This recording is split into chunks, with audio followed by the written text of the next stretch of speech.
to the republic for which it stands, one nation, under God, indivisible, with liberty and justice for all. Number one, to a regular session of Goldendale City Council through June 5th, 2023. I'll ask Sandy to call the roll for the council. Okay. Steve Johnston. Here. David Jones. Here. Lauren Meeker. Present. Ellie Casey. Here. Andy Hall. Here. Gilberto Monteferros. Here. Mylan Wallen. Here. Thank you. I want to give an announcement, not a happy announcement, but longtime city treasurer Connie Byers passed away on the 14th of May. And we all miss her. She's always a part of this meeting and part of City Hall. And we're sorry to see her gone. But,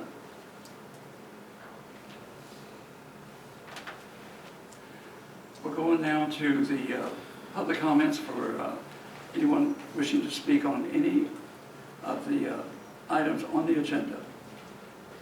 Are there any wishing to speak now? There's also a public comment session, a public comment section at the end of the meeting as well.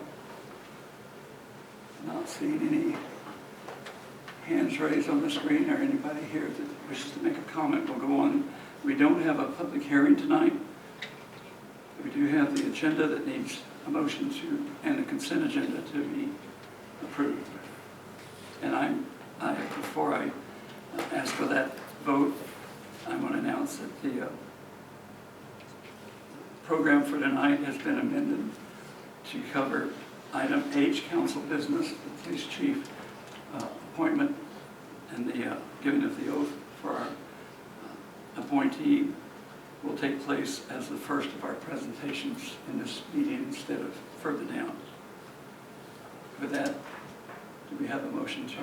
I move to approve the agenda and consent agenda. The agenda as amended in the consent agenda.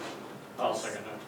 It's been moved and seconded to approve the agenda and the consent agenda, the amended agenda and the consent agenda for this session of City Council. All in favor? Aye. Any opposed? Thank you. The next item would be the presentations, and the first one, Mike. Take your place.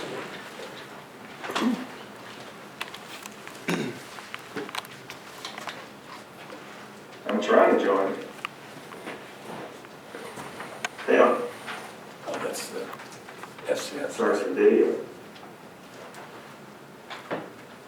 This is giving an oath of office to the Chief of Police of the City of Goldendale, Washington. I, Michael Smith, do solemnly swear that I will uphold, defend, obey, and enforce the Constitution of the United States of America. I was just going to go that far. Okay. I, Michael J. Smith, do solemnly swear. Go that far. I, Michael L. Smith, do solemnly swear That I will uphold, defend, obey, and enforce that I will uphold, defend, obey, and enforce the Constitution of the United States of America the Constitution of the United States of America and the Constitution of the State of Washington and the Constitution of the State of Washington and the laws of the City of Goldendale, Washington. and the laws of the City of Goldendale, Washington, That I will faithfully and impartially perform the duties, that I faithfully and impartially enforce the duties, perform the duties perform the duties of Chief of Police of the City of Goldendale, of Chief of Police of the City of Goldendale, according to the law, to the best of my ability. according to the law, to the best of my ability. I will abide by the canons of politics, the canons of police ethics I will abide as by- adopted by the abide by Goldendale. the Okay. canons of police politics by the As adopted by the Goldendale Police Goldendale Department. Police Department. With this, I do swear you in as Chief of Police of the City of Goldendale. Congratulations.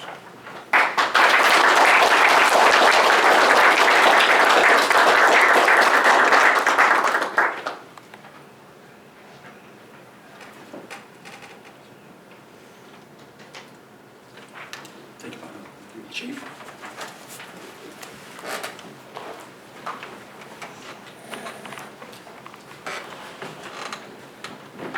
In the process of selecting our chief of police, there were a number of long conversations about the vision for the police, the ways Mike sees of bringing everybody together and going on making the police department even better and more community connected than it has been in the past. And we're really, really happy to have him as chief. We appreciate all that Police Chief Jay Hunziker did in his service to the city of Goldendale, and we expect the same with Mike. Thanks, Chief. Thank you. You're an important part of the city. Did we need a vote on that? We do, because it has to be cleared by the council. All in favor of Mike Smith as Chief of Police of the city of Goldendale? Say aye. Aye. Any opposed? I'm going to abstain. I know, you're a brother. I'm abstaining. You're in the whole group. Thank you, and I appreciate that the vote is unanimous, minus one. Good. We'll now have the FCS group water and wastewater rate study, and Angie Sanchez is online to give that presentation. Welcome, and we look forward to your report. Thank you. And so I didn't know if anybody wanted to say anything before, or would you like me to just dive in? Can you hear me okay? Yep. Yes. Wonderful. Do you need to share screen or? Yes, we'll definitely do that. Oops, it looks like it's disabled share, so if you want to go ahead and let me share my screen.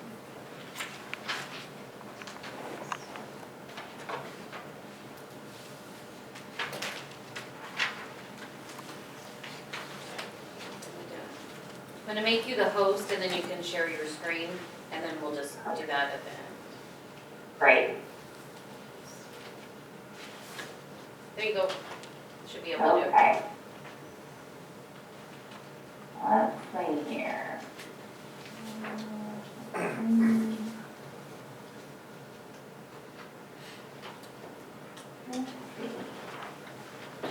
Okay, I'm hoping that is, you're going to be able to see something here. How's that? Yep, you got it. Perfect. Well, thank you. My name is Angie Sanchez-Bernache, and as mentioned, I'm with FCS Group, Financial Consulting Solutions Group, a consulting firm that specializes in the area of rates, cost of service, and financial planning for public utilities. And we were retained late last year, to complete a water and sewer financial plan and rate forecast for the city's utilities. And essentially, really what that is we're looking at creating a 20-year plan that provides, not only kind of where we are today with the utilities, but also is a forward-looking plan that looks at how each system is operating and what the current and future capital needs are, as well as evaluate if the current revenue that you have available to you from existing charges that you assess to your customers is sufficient to be able to meet all of the utilities obligations. And in particular, when we look at rate studies, we're looking at a self-sustaining utility. So the water fees need to cover the water operating and capital costs, and similarly, the sewer fees charge need to cover the operating and capital needs of the sewer utility independently. So the focus for today is really to present the key data inputs and assumptions that we used over the last number of months to create the financial plan and rate forecast, and then discuss a little bit about the findings in terms of what that particular analysis results were, and what does that say for each of the utilities. And then we'll end with questions and next steps. In terms of really what is a financial plan, as mentioned, it's a multi-year financial plan for each utility, and it's looking at a number of different things. So we're looking at direct costs and indirect costs. So we're looking at the operating costs, debt service requirements, capital obligations that each of the utilities have, but also it looks at fiscal policy achievements. We want to ensure that we have appropriate fund balances that are in place, that we're meeting our minimum targets, that we have appropriate capital reserves when possible. And now essentially we're really there to ensure that we have sustainable utilities so that we can provide an acceptable level of service in terms of our customers in our community. The capital funding plan plays a very important role in the utilities plans and the rate study, as it is one of the more significant, costs that you incur. And really, when we're looking at our capital funding plan, we're looking at identifying the annual capital needs and funding obligations. And so when we look at, what do you have available to fund these particular capital projects, we look at existing rates, reserves, and then only after, if you don't have sufficient funds, will we look at external sources such as loans and other debt obligations. We will evaluate alternative capital considerations, in particular for the sewer utility, as it has some of the more significant capital costs in the short term. But we're also looking at maintaining ongoing system reliability and repair. And so many times when we begin the rate study process, what happens is that, we're there, we meet our operating costs, we pay our taxes, we need to pay our debt service, but the first thing that goes when there's rate pressure is capital funding and capital costs. And so to ensure that we're not continually kicking the can down the road and kind of building a mountain that we're not going to be able to climb, we want to make sure that we're maintaining our system and contributing something from our rates so that we have something available to provide towards system reinvestment. Overall, again, we're really looking at evaluating the sufficiency of current rates on a standalone basis for each of the utilities. And from that, if rates are not sufficient, then we'll look at crafting an annual rate implementation strategy that's really trying to balance financial need and customer impact. In terms of some of the key assumptions that we use, again, each particular plan will go through 2042, so it is a 20-year plan. The main focus rate period, we've kind of condensed a bit to look really at 2023 through 2028. What some of the key data sources are that we use is the 2023 budget has been used as a baseline for annual revenue and expenses. And in order for us to get to that future time period, the 2042 time period, we apply a number of different growth rates and escalation factors. And so for customer growth, in talking with staff and the consulting engineers, we have about a 1% per year growth rate applied to existing revenues. And in terms of expenses, when we look at the budget, how we get into our future costs that we anticipate is applying various different escalation and inflation factors. So general and labor costs, we have about 5% per year through 2024, then increasing more inflationary, 3% thereafter. Benefits, about 5% per year. And construction cost inflation has, again, as you've probably all likely heard from the supply chain issues, has been elevated for the last couple of years. And so we have it increasing at 6% through 2024 and then dropping down to more long-term averages of about 3.5% thereafter. The capital needs have been identified by staff and consulting engineers, so we are looking at the capital plans that you have in place, looking at the budget information that you have, and again, trying to anticipate what are our overall obligations for capital today, and then out into the future as we move out over time. In terms of fiscal policies, the city does have an operating reserve target of about 95 days of operating and maintenance expenses, so we have ensured that we are complying with that 95-day target. However, some future items that we want to be thinking about potentially implementing, which we have not today, but just something for the council to think about, is instituting a capital reserve and a rate-funded capital reserve. And again, the capital reserve is really there to avoid any type of, one-time emergency type of cost that the city may incur, and so an emergency repair, for instance. And the rate-funded capital, again, is there to just trying to set money aside for repair and replacement needs in the future. And we'll talk about those as we go through each of the utilities. So now we're going to switch specifically to each of the utilities. We're going to talk about water first, and then we'll talk about wastewater next with sewer. In terms of the water key assumptions, and so what we have here, a couple of things. There's some bullets that are going to identify some of the key assumptions, then you can have the table to the right-hand side, and what the table is summarizing is that time period of 2023 through 2028. And as you can see there, we have existing rate revenue, and so that's not assuming any type of rate increases, just what you're bringing in today, at about $1.4 to $1.5 million by 2028 for existing rate revenue. There is some miscellaneous revenue at about $30,000 per year that we've included in here, and again, have assumed that same level out in the future. For our operating and maintenance expenses currently from our budget, it includes administration, training, maintenance, customer service, marketing in general. They're running about $905,000 to about $1.1 million. It does include vehicle replacement type funding of about $83,000 to $85,000 per year. So again, those rolling stock replacements that we need to make in order to provide service to our utilities. And obviously, there's state taxes that we have to pay, 5.029% for water utilities state tax and the B&O tax at a little over, almost 2%. Our existing debt service, we do currently have existing outstanding debt service on the books that we are making payments for annually. They're about they are composed of about 5 loans running about $294,000, and the existing debt is actually dropping a little bit to $210,000 by the 2028 time period. And again, as we mentioned, the fiscal policies that we're looking at in terms of making sure that we're in compliance or meeting them is that target 95 days of operating and maintenance expenses. And for the water utility, that's about $236,000, increasing to about $300,000 by the year 2028. So those are existing kind of business as usual type of costs.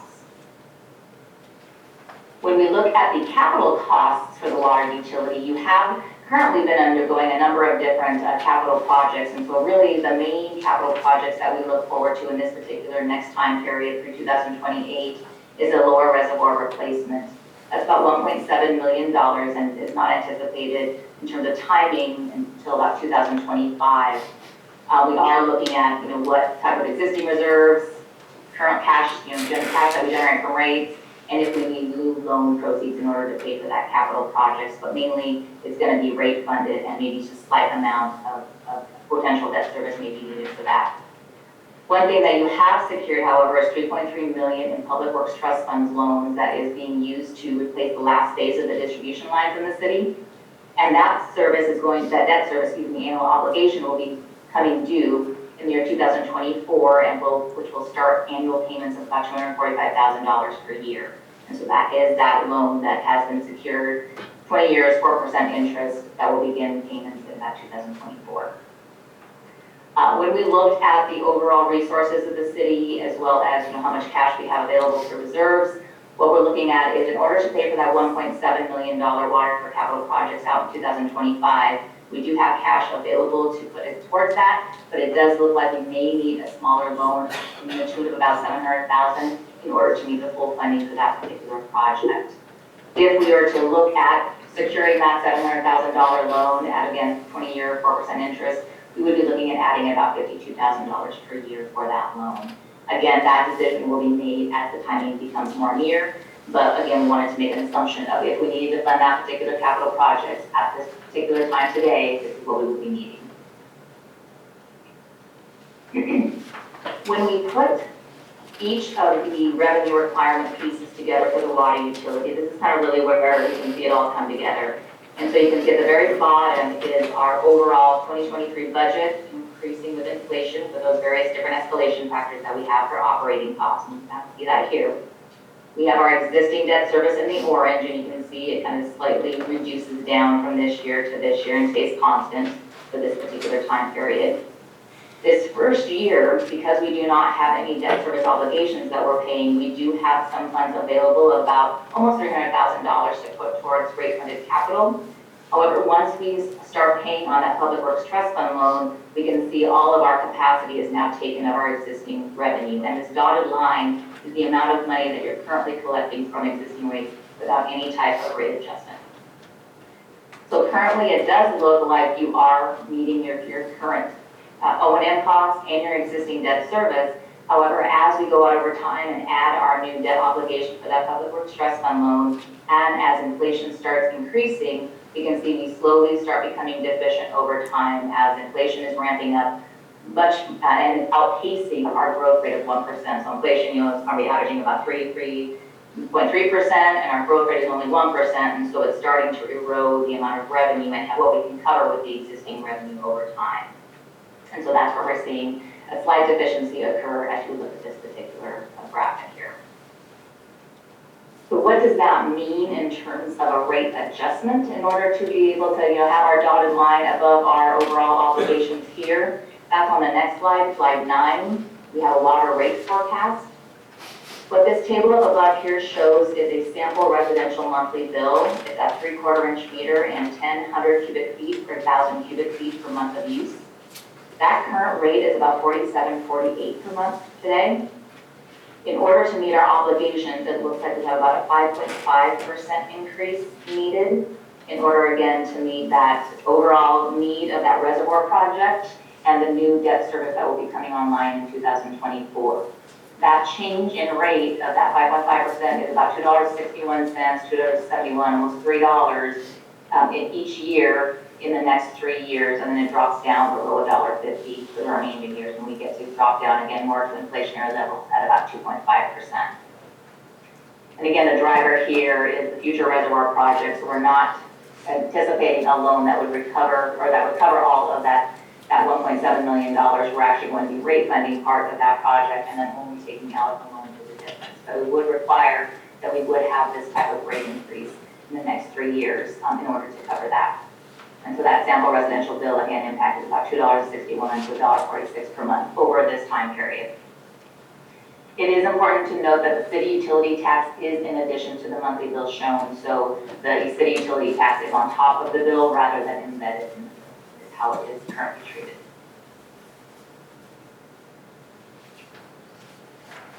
Part of what is important, obviously, as we're doing rate studies is to look at the affordability of particular utilities, as well as when we're looking at capital projects, what might open us up to a potential of having grant forgiveness or having grants for loan forgiveness. And so lending agencies generally consider affordability using the applicant's median household income. They'll usually use about 2 to 2.5% of the median household income range. And so for Goldendale, when we look at the census, most recent census, it was about 48,462 was the median household income. If we took that current single-family rate of 47.48 of that median household income, currently you're running about 1.15%. So really what does that mean is it doesn't open you up as readily to get grants or to get forgivable loans. Now you may have access to low interest loans for some of your capital projects, but really what triggers a lot more assistance if you are above the 2 or 2.5% median household income. The 2% currently on your median household income would mean that your bill for the water utility would have to be about $80.77. So that's just a measure rule of thumb to look at when you're looking at what lending agencies or funding agencies look at when they look at rates and capacity of cities to increase rates. For the jurisdictional survey that we wanted to do, so how does Goldendale rank among some of the nearby utilities or similarly sized utilities? Again, we have to be very cautious with these particular surveys simply because we do not know how people are taking care of their system, what kind of debt structure they have, et cetera. And so it is important to understand that many times these are apples to oranges. But in any case, what we have here is you're probably in the lower mid section of the comparisons, with Stevenson being about 65.24 for the single family monthly bill. Goldendale's current is 47.48, and then the proposed with a 5.5, it increases it to 50.09.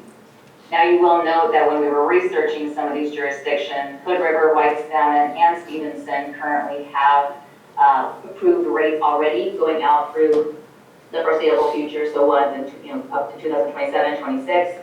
And then Hood River is just doing 3% annual increases. That's just kind of what their practice is.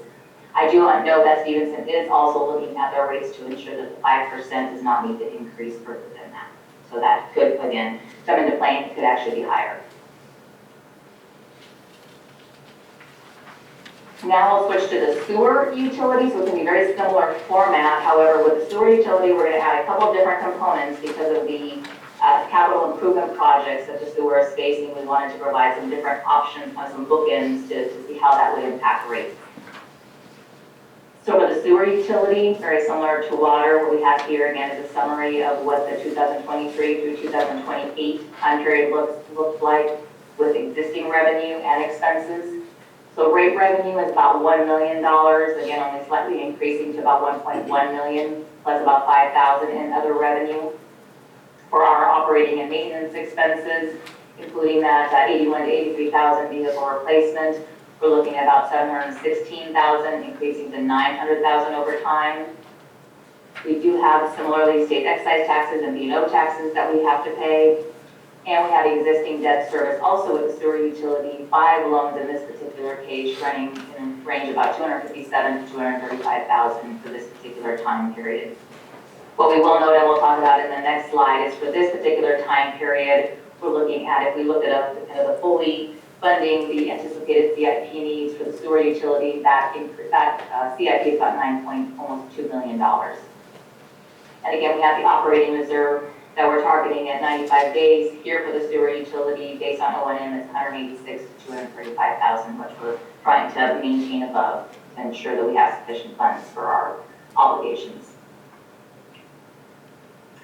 So here's where we start kind of looking at the option that we're looking at now is the full CIP scenario. And so this is what we've run the first analytical analysis on, and then we'll come back and talk about the minimum CIP and then a phased CIP.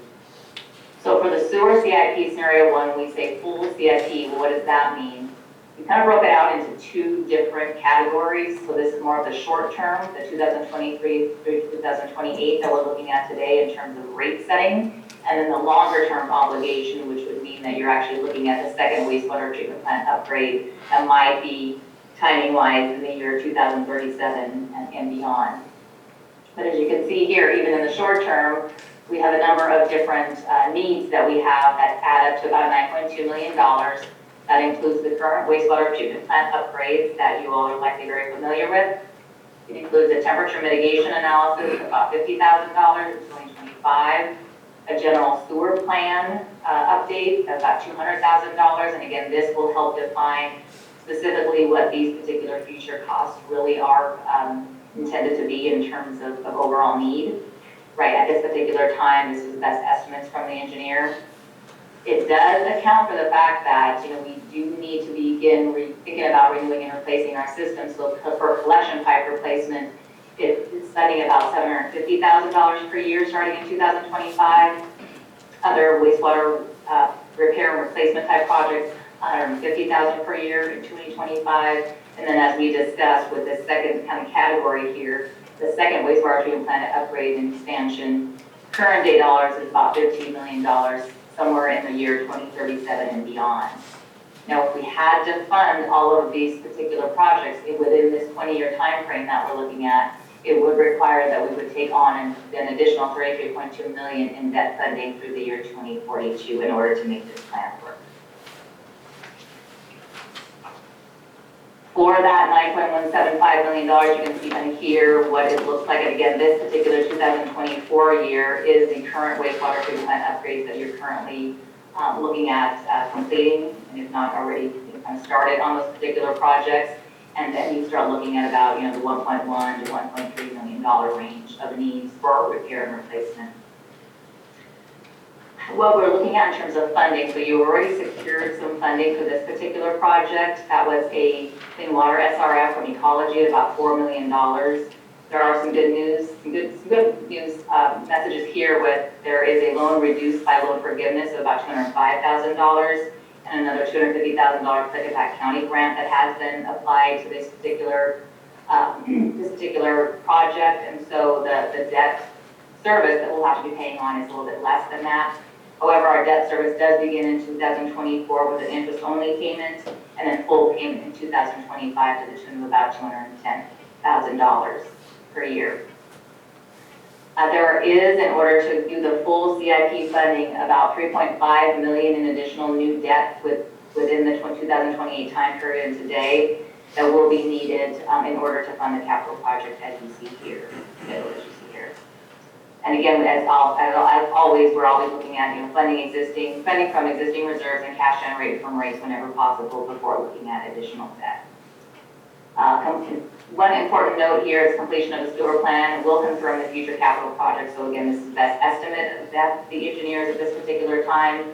When we do complete a sewer plan update, that will definitely firm up those particular numbers out in the future. But there is a very known need in the future. When we brought all the pieces together, similar to the water utility, what we have here in the dotted line is the existing rate revenue that you're bringing in today. Our gray is our operating expenses, again, increasing slightly by inflation. Our existing debt service stays fairly steady, slightly reduced over time.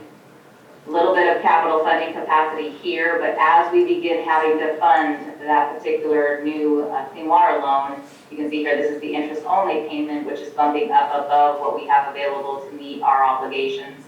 And once the full principal and interest payment comes in, that we pretty much cannot even meet the existing debt service and for sure not the future debt service. So that becomes our pinch point of how do we take our existing rates and begin to fund that upcoming obligation for that loan that we have secured to pay for the current wastewater treatment plant upgrade.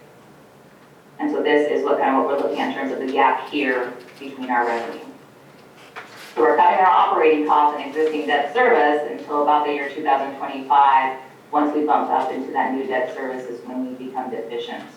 And the rate increases generally are really required in order to meet that debt service and to execute the capital program.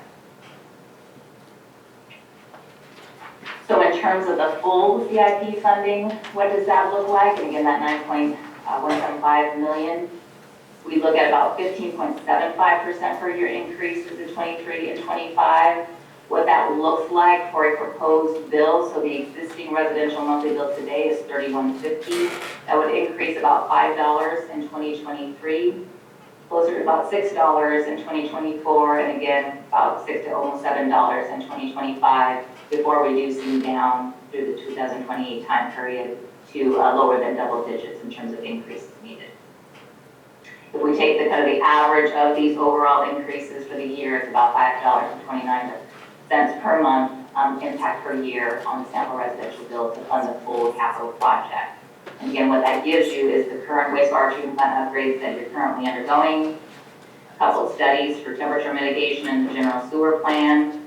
You definitely are hitting your replacement needs at $750 and $150 per year starting in 2025, and then able to support the debt service that is coming along with the new loan that you secured for the upgrades, and then the additional $3.5 million in debt required for, again, getting started on these replacement projects. So what we wanted to provide council with some bookends on the sewer utility, because again, it is such a significant need, is we ran through the option one, which is the full CIP funding at about $58.7 million for the 20-year time period. We also wanted to provide different options, and so the option 2 is on the lower bookend, and that is what we are calling the minimum CIP. That only includes the current wastewater treatment plant upgrades that you're undergoing today, and a couple of those minor studies that we talked about, the temperature mitigation and the sewer plan. In between the top end and the low end is the space CIP, and here we're in the middle of the road, which is, you're able to fund the minimum CIP, you're starting to chip away at some of the repair and replacement projects, but not quite fully getting to the full CIP level as an option. And again, each of our capital projects I will be showing you have been escalated to the year of construction. So we'll go through each of the details of the project scenarios, so that we'll come back and summarize them all together so it's a little easier to see the differences. So the sewer scenario 2, the minimum CIP, excuse me, you can see here that we haven't anticipated any availability of funding in the second time period. We're really just looking at funding what's going on today, which is the current wastewater treatment plant upgrades and the temperature mitigation study and the general sewer plant study.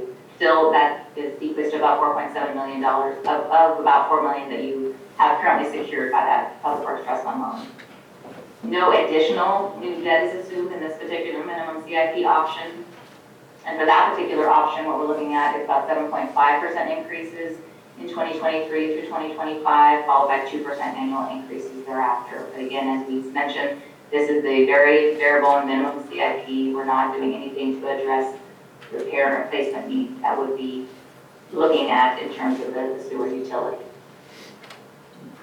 The middle of the road option here, capital improvement projects are about 28.2 for the 20-year time period, more like $7 million for this initial time period. Again, covers the wastewater upgrades, the 2 studies that we talked about in the minimum. But here you can see what we're starting to do is putting some money aside, lower amounts of about $150,000 per year in 2025, increasing to that target level by the year 2029. So again, we're phasing the annual replacement needs in over time. The wastewater repair replacement is $30K per year, which our treatment plant, again, starting in 2025, increasing to the target 150 by the year in 2029. The difference between this one and the full was that we were starting at the 750 and 150 in 2025.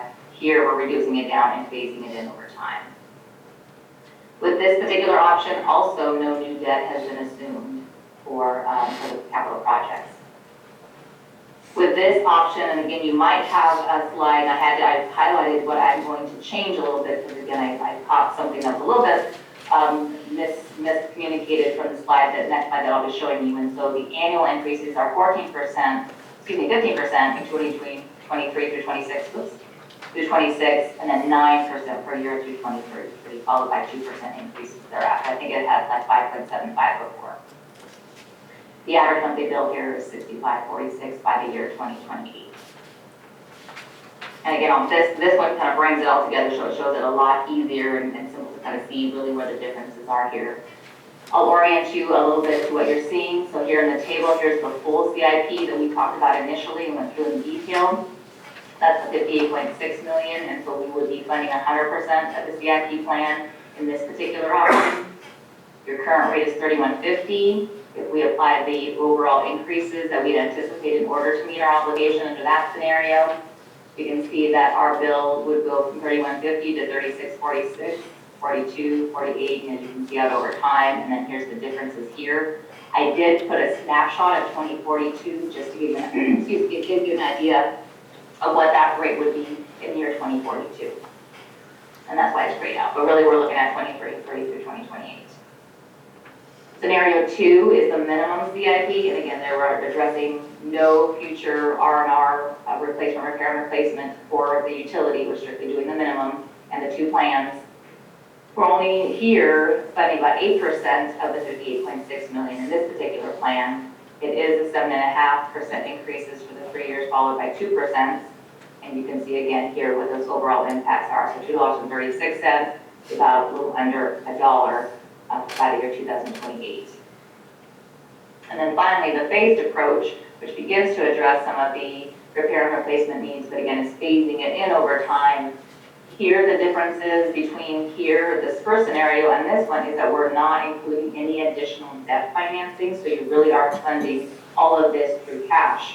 It does require 15% increases, followed by 9% increases, and so by the time you get to this particular 2023 year, you can see that you are slightly above, but this particular option will be increasing debt over time, and so over time you'll surpass that particular rate. So you can see here 97.73 by the year 2042, where if you take on a lot more debt, it's a lot higher rate if you take on more debt. So here we're cash finding a lot of it, but it's still about 15% for about 4 years, followed by 9%. So you're at about the $65 again in 2028 for a typical residential customer bill. The sewer jurisdictional surveys that we have, so we do have you at the low end, and actually the lowest of the comparisons that we have here, from Benton City to, again, Stevenson, again, you see here. Some of these, as you can see, you know, there are apples and oranges. So Stevenson is going through what their own wastewater treatment plant, you know, upgrades and improvements, and so you can see what it's doing to their particular rate. And again, you know, we have Dallas, Connell, Umatilla, etc. So again, you're fairly low in comparison to some of your jurisdictions that are nearby. Again, these particular utilities are continuing the pace of the 3 to 5% increases per year from what we see here today. Those are $20-$23. And so, you know, even with your, you know, if we're looking at the 2028 rate, 63, 41, or 65, you kind of go back here, you know, you're still not bumping up to the highest even when you get the year 2028, and all of these are just going to continue to increase as well. In terms of the affordability index for sewer, again, similar to the 48,462 for the current single-family median household income. Current rate of $31.50, so you're under 70, you're at 0.76% in terms of the affordability index, and what the lending agencies and granting agencies are looking for is at 2% or above. That would bring you to about $80, and in either of the case, we're not quite at that $80 level. So availability for funding or grants is likely limited in terms of the community. And again here, the full CIP funding from 2028 single-family residential estimate would be up 63.26, and that would take you about percent and 1.32% as far as OP expense. So in summary, the water utility is looking like it will need about a 5.5% per year increase, 2023 to 2025, followed by more inflationary increases thereafter. It does include new debt service for the lower reservoir replacement. Again, it will be addressed as you get closer to that particular time period, but the rate increases are needed to support the new debt service obligations that you have secured for the pipe replacements and to fund upcoming capital needs of that reservoir. Similarly, the sewer utility, it really does depend on what CIP scenario we're looking at. So you have the full CIP funding, the minimum CIP or the phase, and it can range from 7.5 to 15.75% for the 2023 to 2025 time period. We had, because we started this particular rate study late last year, we had anticipated that there likely would be an increase in 2023, but that would be mid-year. Depending on timing, it's possible that you may not institute rates for 2024. So the rates that you've seen above in terms of that summary may have to be adjusted to either, again, shifted so that you're starting in 2024 and it's just kind of going out with overall rate increases, or you have to have a larger increase up front in 2024 to cover the time period where we had a delay in terms of rate implementation. And so in that, I'm going to go ahead and stop here and open it up for questions. Would you like me to kind of stop sharing the screen, or do you think you'll want to go back to some slides? I was wondering if council would like to have a workshop, a council workshop to go into more detail. Try to digest some of this. Yeah. Here, yes. So, Angie, Yes. this Pat, would you be available sometime next week to have a council workshop? So we had more time to go over some of these questions and some time to look at some of this information? Absolutely, yes. So it does look like I do have some time next week. It would depend on the time. Afternoons would be easier in terms of that. My only obligation would be on Wednesday evening at 6 p.m. I do have another council presentation, but otherwise can make myself available to you all. This would probably be something we want to do after 5 o'clock, so all council members can be here. I'll send out a doodle poll and ask them what days there works best for them. Wonderful. That's a lot of information, as you can see, in terms of what it takes to review your overall utilities, kind of the key assumptions, key factors, as well as, really what are you all looking at in terms of your overall, financial needs, not only operations, but capital-wise, and what we believe that we can bite off at this particular time in order to start chipping away at those particular projects. Mayor, I have a question. When you talk about grants, are you talking about state or federal? I believe there's potential chance for federal. Yes, more federal would be likely, depending on some of the funding that's coming out of the Fed. So that would be more state funding and the loans that we generally try to secure. Thank you. So it's agreed we'll have a workshop to go through what this document and Angie's report has included. It's going to take a lot of work to figure out what the next steps are. That works. It's a terrific report.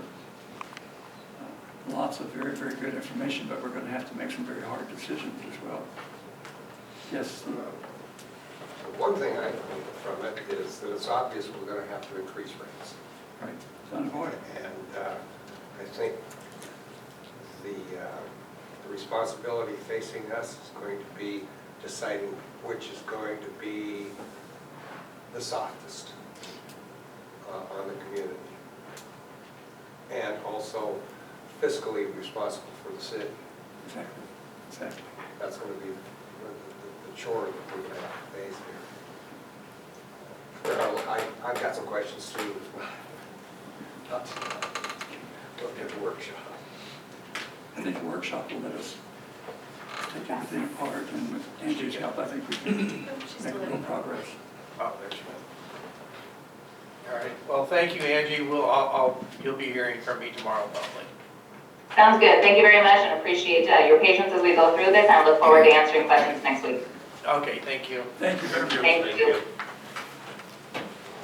The next item on the agenda is the Lions Club. Mayor, just to clarify, I noticed like Josh was in the audience, probably here for that FCS water rate study, but if folks are here for a certain portion of the meeting, there's no, I mean, you feel free to get up and move on, just to respect everyone's valuable time. Mr. Olson. Good evening. That time of year again for me to spend a couple minutes of your time and touch bases on the 4th of July fireworks. I think you've already got copies of the business license and the liability insurance certificates. It's all in And I think that's all we need to provide you. I don't know if I can answer questions or not, but if you've got questions, I'll give it a try. Council, do you have questions or comments? This is something we go through every year for the 4th of July fireworks. I move to approve. Are you going to be selling them how you traditionally have done it? They're at the grocery store? As per Goldendale city requirements, you tell me when we start them. No, nuts and bolts, we really don't do. We're the sponsoring organization, all right? But the vendor and Market Fresh handle the business end of it. And so we know you've got your policies, and we assume we're going to follow those. Have had no problems in the past. No, we haven't. And done all the homework. All right. Thank you, sir. Anything else? Anything else, Council? Nope, I'll second the motion to approve. First and second to approve the motion for coverage of the fireworks for the 4th of July. Any comments or questions beforehand? If not, all in favor? Aye. Any opposed? Thank you. Thank you. Unanimous.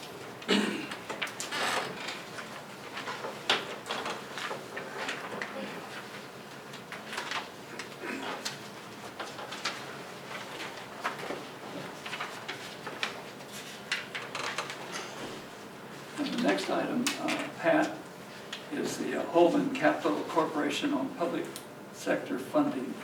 There is Lance I there. saw him there, yes. Yep. Welcome. Hello, Lance, are you there? I am here. Can you hear me? Yes, we can hear you. Fantastic. I also have a presentation I'd like to share. Let me bring that up. Do I have sharing capabilities? I can make you the host and then you go in just a second. Fantastic. There you go. Now you can share your screen. Fantastic. Let me do that right now.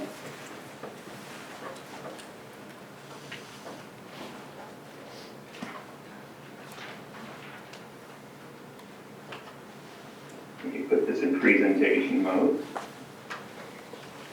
You should see one slide with your city's name on it and a red dot moving around. Is that correct? Yep.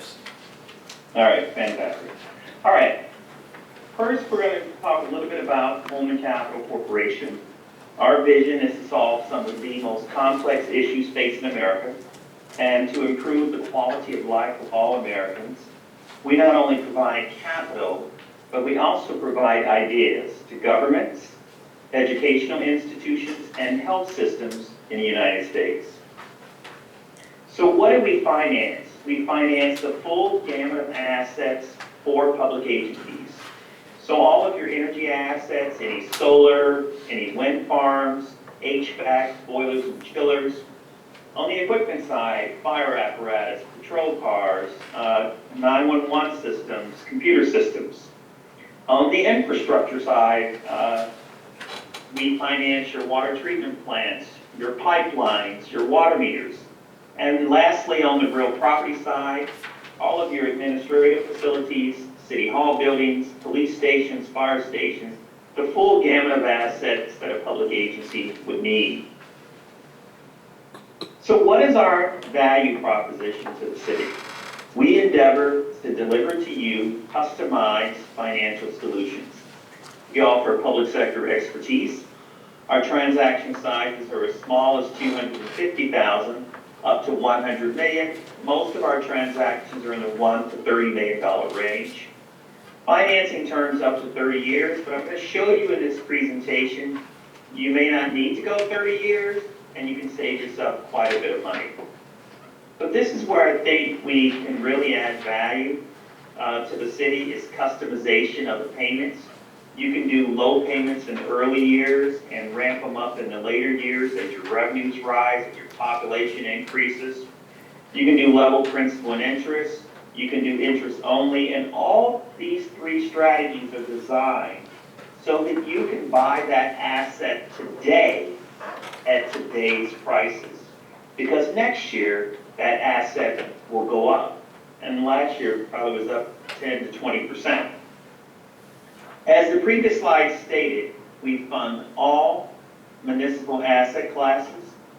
We've created what's called a master financing agreement, which I'll explain shortly, which has simplified the documentation process for you. They've taken a large bond document that has hundreds of pages, and we've kind of narrowed it down to about 35 pages. And then quick funding. What do we mean by quick? Roughly 30 days. So when you're looking to acquire an asset, you effectively have two options. A, you can use your cash, or B, you can use some form of project financing. Let's look at both. Now, in your cash financing strategy, a couple of things to consider. The further the project is into the future, 2 years, 3 years, 4 years, the more difficult it is to estimate the project cost. Number two, as you well know, the Federal Reserve Bank, which is the Bank of the United States, has been raising rates for the past, has been lowering rates for the past 40 years. And that is inflationary. And that has been further exacerbated by the global pandemic and the supply disruptions that have occurred since then.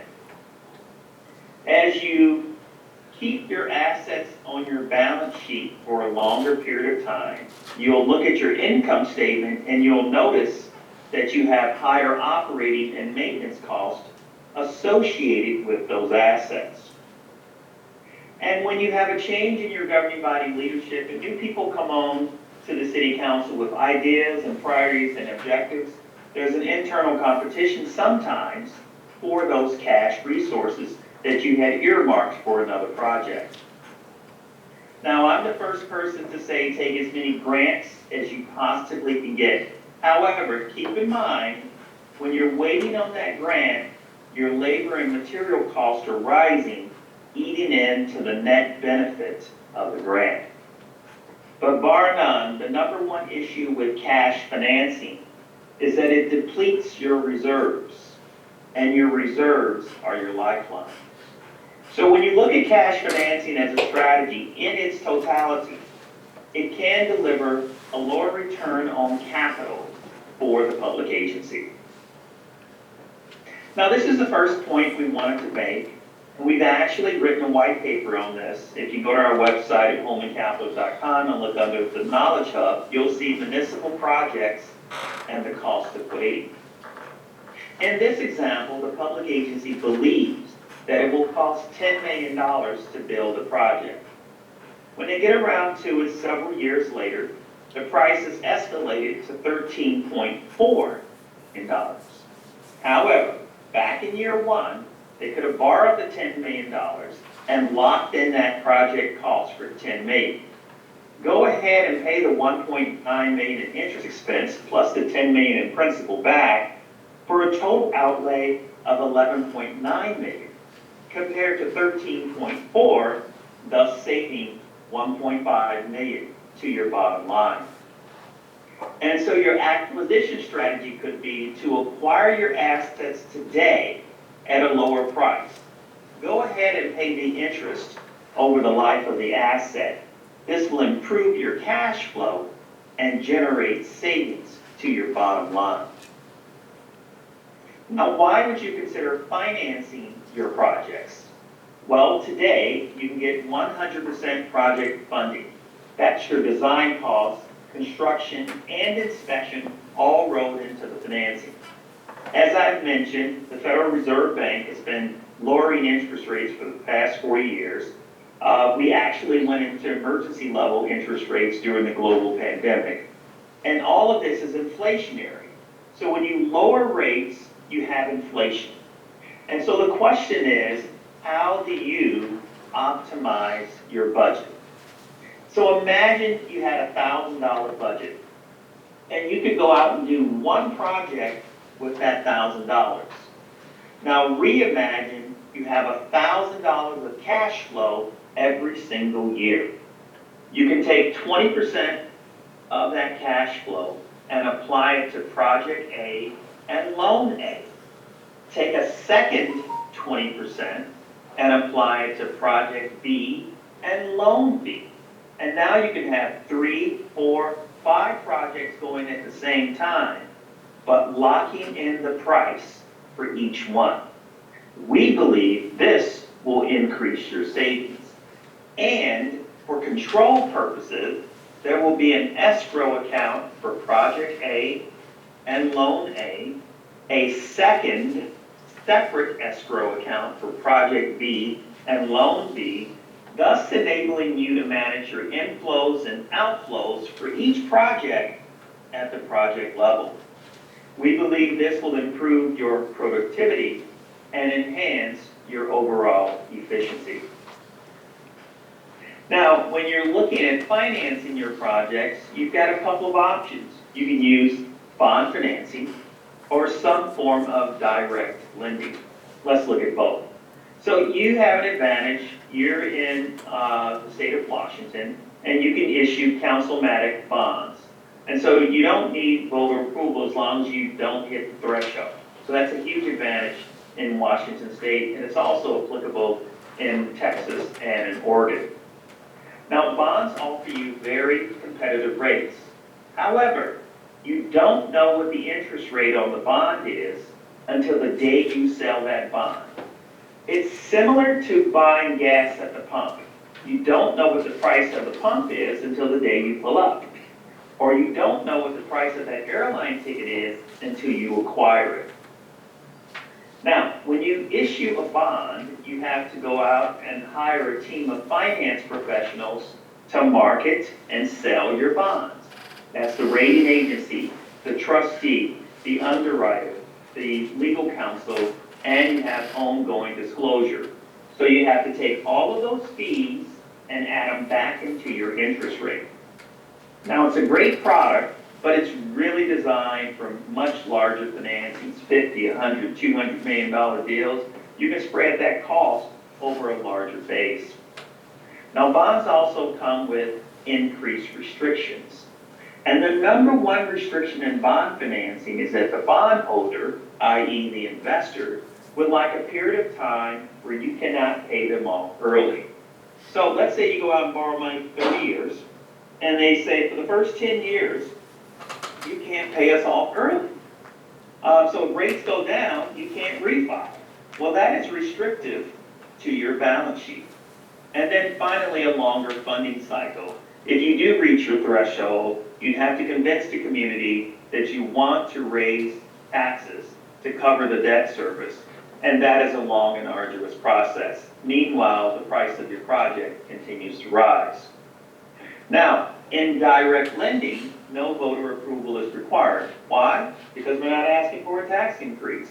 We're looking at your existing revenues minus your expenses plus your reserves.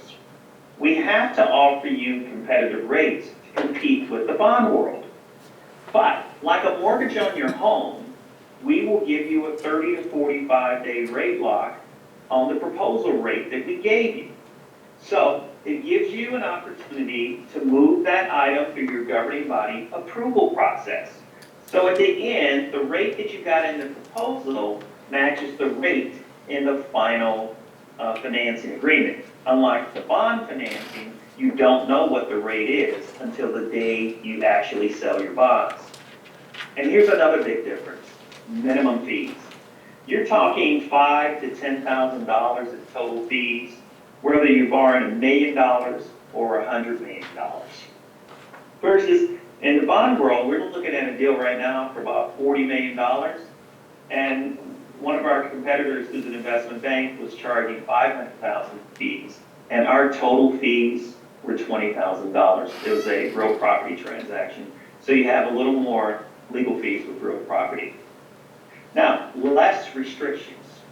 You have the right to pay us off on any scheduled payment date at the purchase option amount. So therefore, you have maximum flexibility. So if you borrow money for 5 years, 10 years, or 20 years, and you came up and said, year 7, we want to pay off home capital, you would have a payment due, plus the purchase option amount, and you're out of the deal. And then quick funding, 30 days. Now, here's the second point we wanted to make, the true cost of funding. Here we're comparing bond financing and direct lending side by side. In this example, they're both borrowing $5 million. You can see the bond has a slightly lower interest rate of 2.5% compared to 2.7%.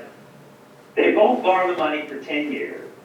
Both have 12 monthly payments, and here are the monthly payments.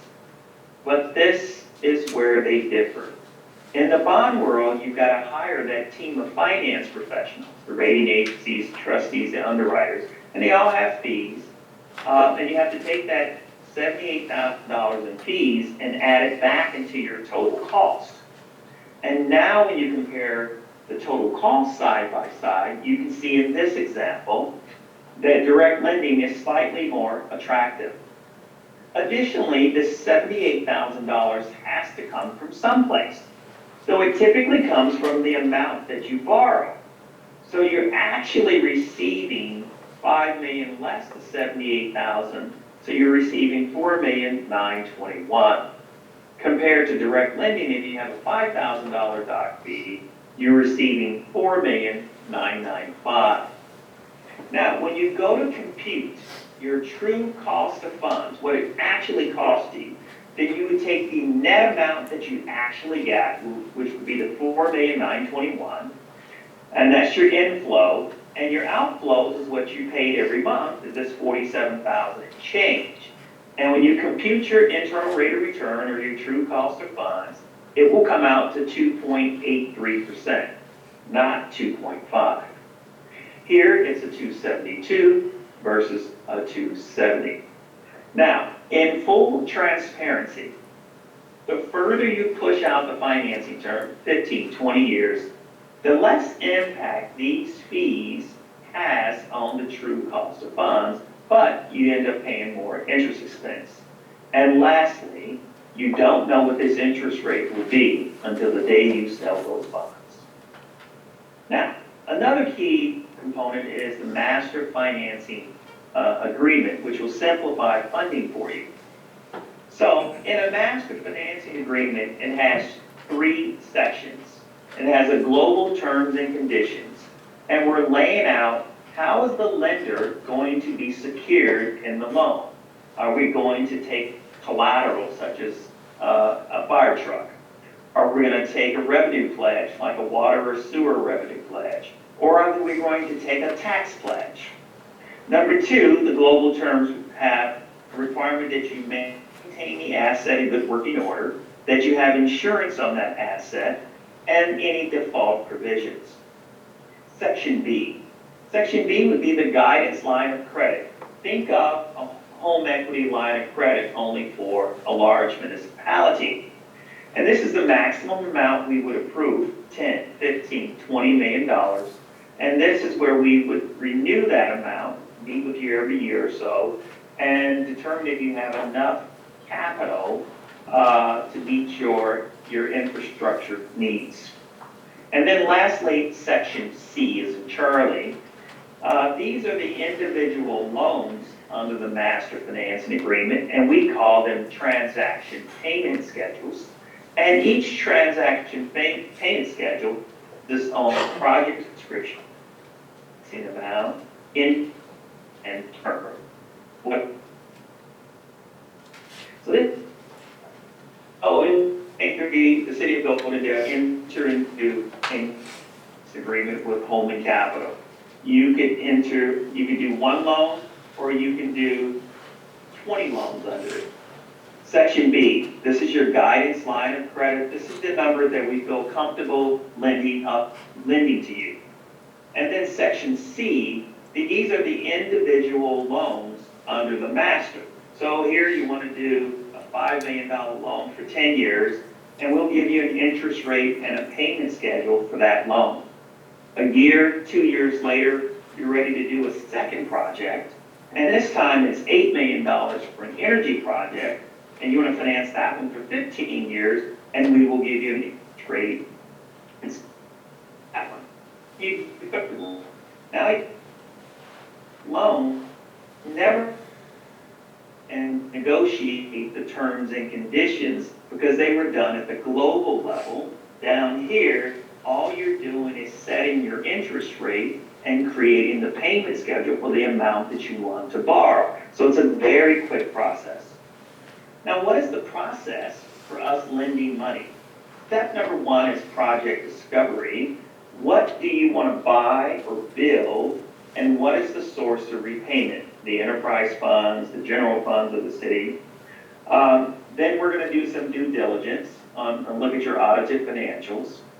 And then we will prepare a financing proposal for your consideration. If you accept that proposal, we will formally credit approve the city. But if we send you a financing proposal after doing our due diligence, it's a pretty good chance that we're going to credit approve you.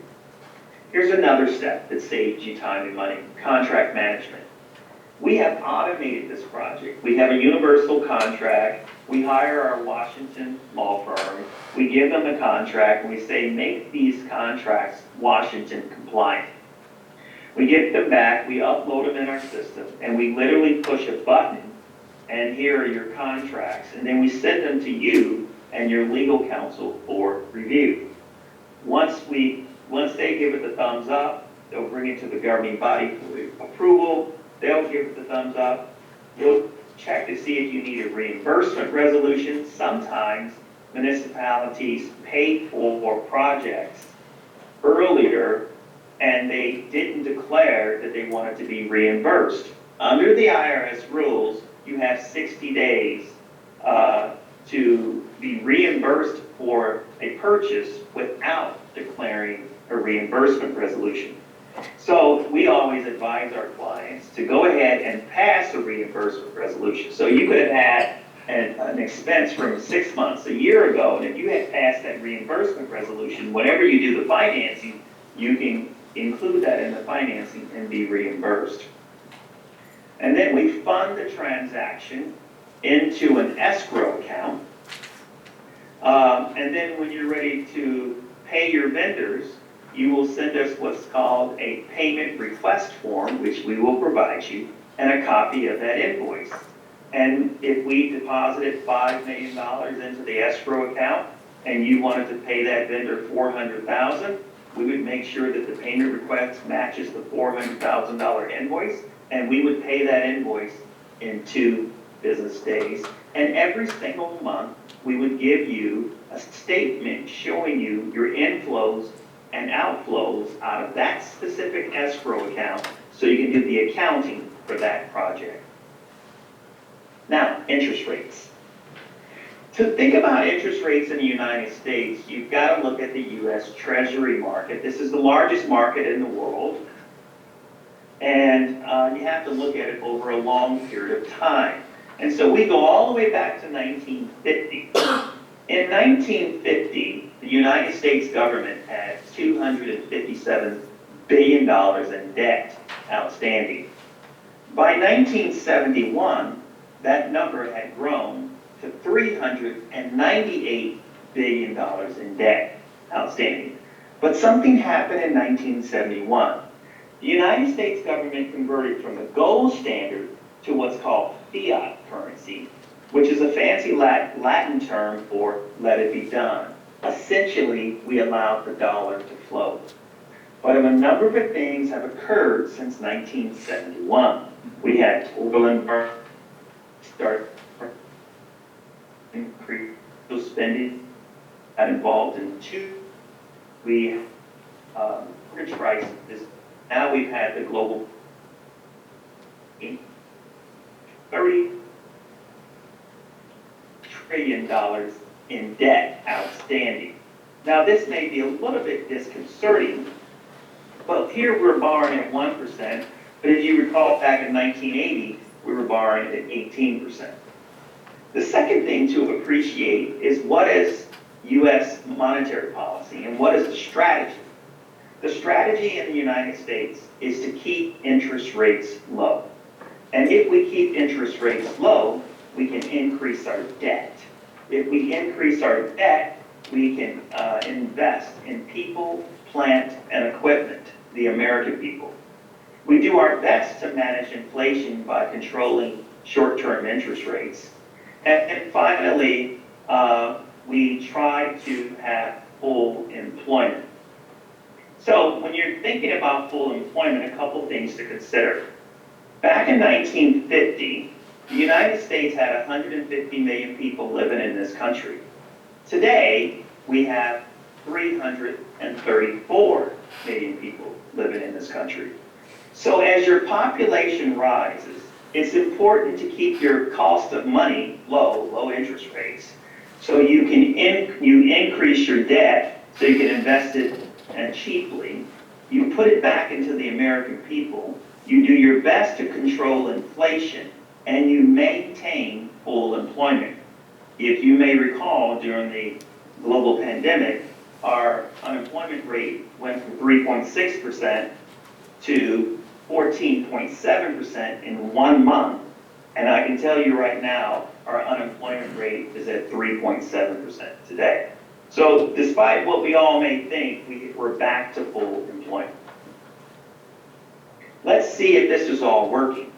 So if you go back and look at treasuries, CMT stands for constant maturity treasuries. And you look at the green line, and that's the 20-year rate that the city can invest its money and get a return on its capital. And the 1-year rate is the rate through the Federal Reserve Bank, and that's the purple line. Back on January 1st of 2020, we had 7% money, and look what happened over the last 20 years. Interest rates steadily came down. When the purple line touches the green line, that's a recession. This is the mortgage crisis in 2008. What did the United States government do? They went to emergency mode and made money free. And this is the end of the Bush administration. This is all of the Obama administration. And then it started to go up a little bit during the Trump administration. And right before the pandemic, President Trump wanted to lower rates some to spur investment. But in March of 2020, the global pandemic hit the world, and the United States government and the Federal Reserve Bank went into emergency mode again and lowered interest rates back down to zero. And they kept interest rates down at zero for the past 2 years. Remember, when your interest rates are zero, you have high inflation. And so in January of 2022, we decided, the Federal Reserve Bank decided to raise interest rates, and they have been rapidly raising interest rates to curb inflation. If you look at right before the global pandemic, this is January of 2020, right before the pandemic. Remember, the green line is the 20-year rate controlled by investors like the city. The purple line is the Federal Reserve Bank's 1-year rate. It was at 1.5%. We went to zero, and we stayed at zero for the next 2 years. And finally, the Federal Reserve Bank said we need to start fighting inflation. The green line was at 2.25%. It went below 1%. We began to shelter in place, receive federal stimulus dollars, and look for a vaccine. Here you can see we began to disseminate the vaccine, and the U.S. economy is beginning to open, and there's the demand for money. Here's the Delta variant, here's the Omicron variant, and finally, you can see that if 1-year money was going up, then you know that 20-year money, 20-year rates would go up as well. You can see here that the purple line is higher than the green line. And investors are betting that the Federal Reserve Bank will lower interest rates down a little bit. I'm not so sure. And then lastly, if you look at this over a long period of time, from 1962 until today, you can see that where were we back in 1962? We were at roughly 4.5%. Here, we've been in the car in 1980. This is where money, the lower interest rates. Here you can see the mortgage prices, and there's the global pandemic. But look where we are again. We're right across from the 4.5%, 5% where we are today. So we're actually back to normal rates in the U.S. economy. Now, loan structure. A couple of things to think about when you're looking at a loan. 2 things you want to do is to be able to afford the loan payment, and you want to maximize your purchasing power. So let's say you're going to go out and do a level principal and interest loan. This is similar to a loan for your home. And you borrow money at 10 years, you get a 5.3% interest rate, and your payment is $1.3 million per year. If you take that same loan and spread it over 15 years, you're at 5.6, and your payment goes down to $994,000. So you have $307,000 left over that you can use someplace else in the city.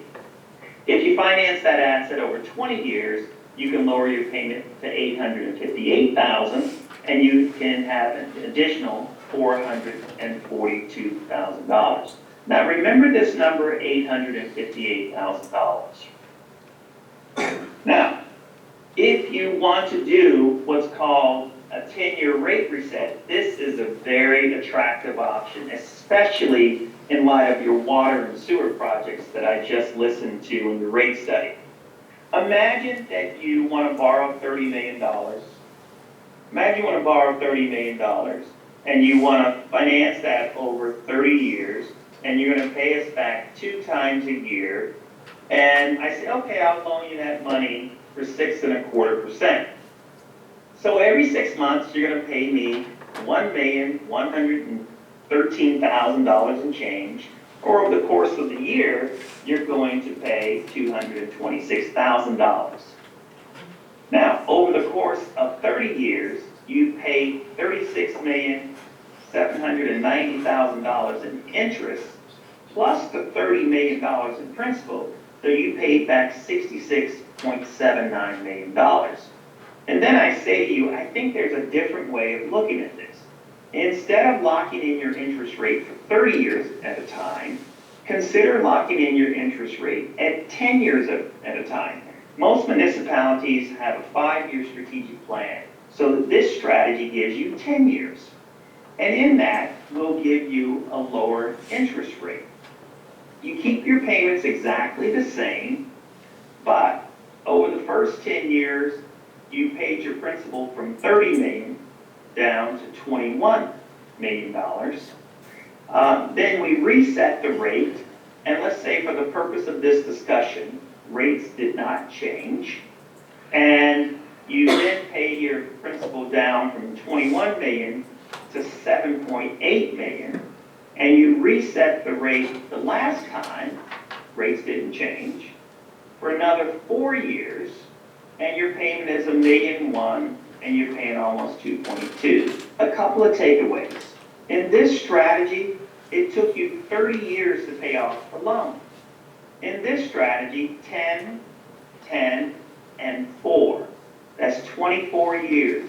You paid off the loan 6 years earlier. And point number 2. In the first 10 years, you paid $14 million in interest. In the second 10 years, you paid $8.3 million in interest. And in the last 4 years, you paid $961,000 in interest for a total of $23 million. Compared to $36.79 million, you saved $13.4 million to your bottom line. Now here's a second strategy, and this is also applicable to your water and sewer strategy. So what if you were going to go out and borrow $10 million and you said, we can afford $865,000 the first year, and every year after that, we're going to raise our rates a little bit, and out of that amount we raise, let's say you raise it another $400,000, $500,000, and out of that, $50,000 we will use to make a larger payment. So for the next 20 years, you can see your payment is going up by $50,000 a year. What does that mean to you in purchasing power? So instead of borrowing $10 million, now you have $14.4 million. So you can go do a $14.4 million project at today's prices. If you were to do the same strategy over and bump up your payment by $100,000 per year, you would be able to borrow today $18.8 million. So you can see that by structuring a loan with a slight increase in your loan payment, you can get more purchasing power today, because next year that $10 million project will go up even higher. In closing, I'm sorry? That's good. No, you're closing, that's fine. In closing, what is the Holman Capital advantage? We endeavor to deliver to you world-class solutions. We offer public sector expertise, competitive rates, term loans and capital leases, master finance agreements, a streamlined process, and quick funding. We offer webinars. We have white papers on our website. We have product sheets, and we're always available for one-on-one consultation. A little bit about my background. I've been doing this for 30 years, and I worked for some of the biggest banks in the world, and we focused on the largest municipalities, and I thought we missed out on an opportunity to bring the same solutions that we bring to the large municipalities to small and medium-sized municipalities throughout the United States. And that's what we've been doing for the last 14 years. That concludes our presentation, and I'm happy to answer any questions you may have. Council, do you have questions? I know everybody, the numbers and all are probably spinning through our heads, but this is on YouTube. Nancy's going to put it there, and we can go over it again and again, because there's figures that we've just never heard of before. I mean, we're such a small community. But Mr. Holman, we appreciate very much the foundation you've laid for working with investments in investment companies. I think it's a lot for us to take in, and we will work through it, study it, and try to get an idea of where we are as a small community, how this service can help us the most. Thank you, sir. Thank you for your time. Have a nice evening. Okay, next item on the agenda is reports, and begin with Pat Munyon, our Public Works Director. Sorry. And if you come anywhere close to that guy. So, I don't know, have you guys been down to the, what is it? E-Coney Park at all, looked at the gazebo? I was there on Saturday. Yeah. Saw it this afternoon. We had Work in progress. some skateboarders take down some of our stuff over the weekend. They didn't damage anything, but we're using it as a skate ramp. But once we get that fenced in, that should occur. But it's actually turning out really well. I think it'll last the city for probably be staying there 100 years after we get it done. We did get a park grant that's very specific for the Little League field down there. To do the feasibility stuff we need to get done, which is architectural rendition of whatever the ball field is and how you guys want it to look at. It'll actually evaluate the archaeological issues as well and how to mitigate those. And which I know I've talked to Steve about this, Lauren did very well in this process, is basically usually what that plan is to fill above all those issues to 2 to 3 feet, so that when we're digging in the ground, we're not disturbing anything below that point. You usually put a barrier down, so when you hit that barrier, you can't dig below that barrier. But that would work, and then the other, one more element of that I'm hoping that Lauren's job can help out with this is net zero lossage, because that'll be the third piece of the puzzle that we have to answer of how we're going to achieve net zero lossage. By adding material in the floodplain, we need to take some material away someplace else, so it's net zero lossage. And that would probably be in the in-stream area corridor someplace, is that correct, Lauren? Yes, yep. All right. I think that's a good partnership between the city and the conservation district to look at the natural resources, natural resource improvements in the floodplain and the riparian corridor to offset the hydraulic changes associated with any construction in the floodplain. So. A lot better said than I said it. So, the RF, we have an RFP out now for engineering services. This is a process we have to do, even though that we have a selected engineer and we have borrowed certain types of money. We have to go through this process again. This was part of Public Works Trust Fund loan for the water project that will be coming up over the next year. Those will, I think they open up on the 20th.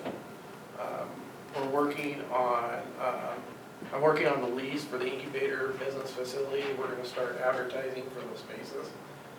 And the last element we need in place is the lease agreement, and then we'll run that by the attorney, and then we'll hopefully get that filled up in the next few months. So we obviously have a bid opening coming up really quickly too on the corkscrew press for the sewer plant. It's just the purchase of that press. That's a very expensive piece of equipment, and we wanted to get the best deal possible, so we did that as a separate purchase bid for that project. And so the Public Works crew, I was talking to Doug today, they're setting up and starting to plan for crack sealing coming up. And then once we get the streets crack sealed, that'll put us right into the midst of painting season, and then we'll start getting curbs and other painting caught back up and try to get it where we're caught up at least on that stuff. So, does anybody have any questions? Yeah. The chip sealing you just mentioned, is that Crack sealing. part Crack sealing, not crack chip sealing. sealing? How does that relate to chip sealing? What crack sealing, is that just where they run the Yeah, tar stuff? it's tar stuff into the cracks. So chip sealing is where they spray down the tack and mold and put rock on top of it. The answer, I noticed today I got a text from you today that was sent 2 weeks ago? 2 weeks ago that had to do with the cemetery out there. Yes. Yes, we have looked into it. They are legal with Washington State. They did what they had to do on the Washington State side. I've talked to some of the board members or the planning commission members that were on that decision that night, and they recall that it was approved. Just the staff report that we have does not say that it was talked about in the minutes, but there's nothing in the staff report saying it was approved. But I don't know where to go from there other than make an addendum to if the planning commission that heard the decision is all in agreement, or the majority of them are in agreement, that is what was agreed to, then I'll just put an addendum to the staff report so that question doesn't come up in the future. So in other words, we got a new cemetery on the east side of town. That is correct. Now, Which is allowed by the zoning and it's in by our code. it does meet city standards. City zoning, city ordinances, city requirements. Yes. Other than the only, well, I knew it was allowed by the zoning when I brought this up, but somebody, I didn't know anything about it, what lodged this was somebody else before you came to me and made a comment that they were burying out there. So I looked at the staff report, and like I said, in the minutes, you could tell that it was discussed very clearly, but there was no mention of that in the approval process, and whether that was just an oversight or, and that's what it appears to be, was just an oversight, that it did not get into the staff report. But I haven't verified that 100% because I've only talked to a couple of them. I was under the impression they were gonna build a structure out there. They did build a structure out there. Oh, that's the same group that just built the barn? Yeah.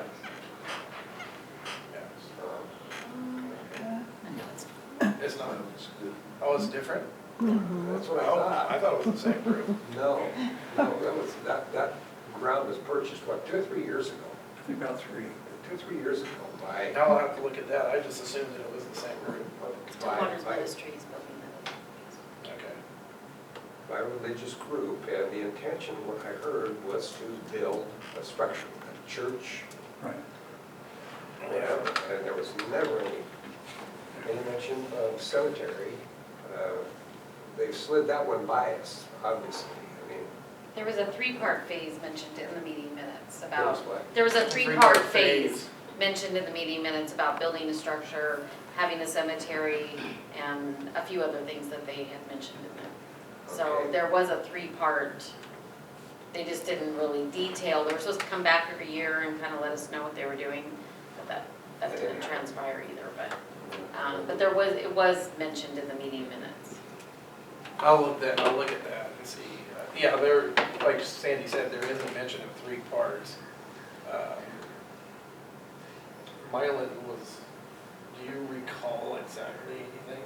Well, I know we talked about it, and it was brought up, and I don't recall if we officially, approved of it, but it was brought up, and also, there was talk of, it would have to be landscaped. In other words, it would have to be trees or brush around it. In other words, when you're traveling down 97, you don't look down and see a cemetery there. But then, as far as approving, I really don't remember that, if we really did. But it was, like Sandy said, it was bought up, but I don't remember, I don't know, maybe you remember, Andy. Yeah. In the meeting minutes, there was one part of phase that was approved according to the minutes, and then the rest was gonna be brought up at a later time, is how the meeting minutes worded it. But it was mentioned. Is there any YouTube video to this meeting still? No, they don't record, they record council meetings only. No. That wouldn't have been a council meeting. Well, this, obviously, we'll start turning on that before I came on board here. It's all, reacting from what I've been hearing since, and I'm watching, observing what's going on there. It sounds like there's a lot of ambiguity involved here, so it'd be really nice to clean it up. Well, that's the whole point of a staff report, is any of those conditions that, like Mylan was just mentioning, landscaping, those all should be in that staff report as conditions of approval that they have to do. I'll have to, I wasn't looking at exactly that, I was looking for something that said cemetery. But I'll go back and look at all the other details of the, actually, I'll send you guys all a copy of it if you'd like. So you guys can read what we're reading, and I'll send you the minutes as well. Like I said, in the minutes, you can clearly tell that it was discussed, but nothing made nothing in the staff report, which is what we have to go to, it's our legal document of what the planning commission found or approved and conditionally approved. I don't see that mentioned in there at all. I guess I'm a little bit confused. I mean, there's a lot of times when there's discussion and there's no formal decision, like, whose responsibility is it to show that that formal decision existed if people kind of sort of remember that maybe it happened? It seems to me that it's not actually been approved unless it can be documented and proved out that the formal body that should have made that decision made that decision. That's one way to look at it.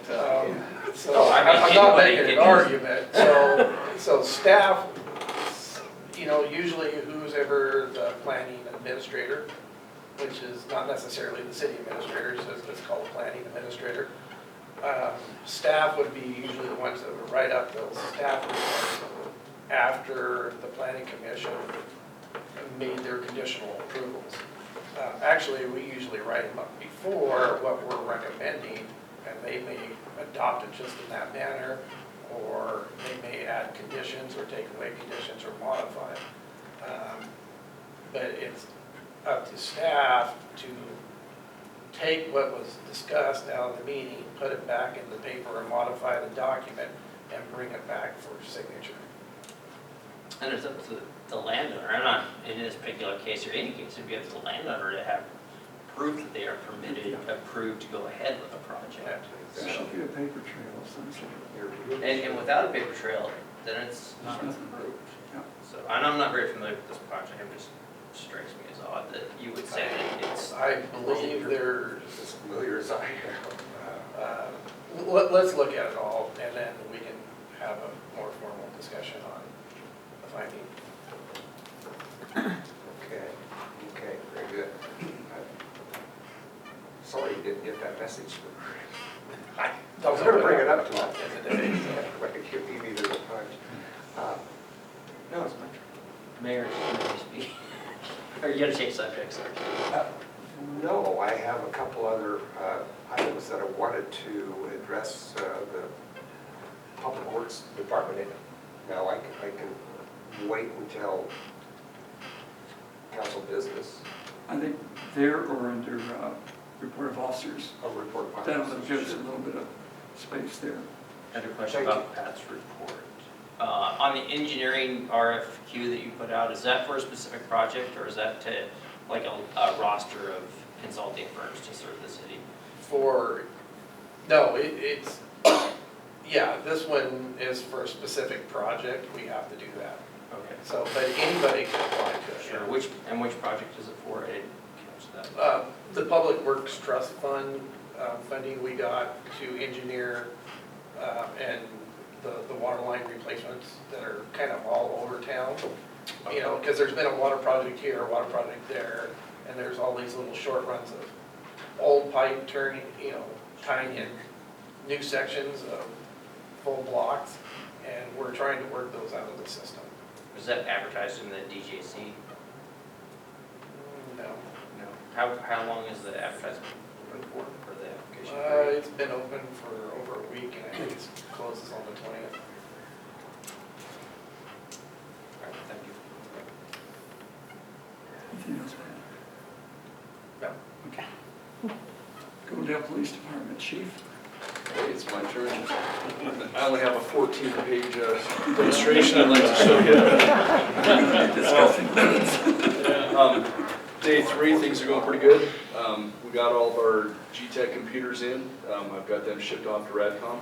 So they are in the process of updating with all our programs, getting that done, so we can hopefully get them installed by the first of the month.